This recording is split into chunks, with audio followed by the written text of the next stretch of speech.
నగరంలోని ఆర్టీసీ బస్సులలో ప్రయాణికులకు టికెట్ ఇవ్వడానికి టికెట్ యంత్రాలను వినియోగిస్తున్నారు ఆర్టీసీ కండక్టర్స్. అయితే ఈ యంత్రాలు ప్రయాణికులకు చుక్కలు చూపిస్తున్నాయంటున్నారు ఓ పాసెంజర్.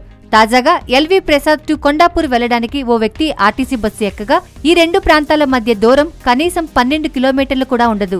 ఇంత దూరానికి బస్సు టికెట్ ధర ఎంత వచ్చిందంటే ఏకంగా 674 రూపాయలు వచ్చిందంట. దీంతో ఆ ప్రయాణికుడు కంగుతిన్నాడు.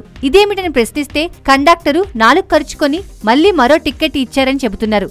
ఇదంతా మన ఘనత వహించిన ఆర్టీసీ బస్లోని టిమ్ యంత్రం పనితీరు ఇది. ఈ ఒక్క సంఘటనే కాదు, ఇటీవలి కాలంలో టిమ్ యంత్రాల్లో అనేక లోపాలు ఉన్నాయంటున్నారు ఆర్టీసీ కండక్టర్లు.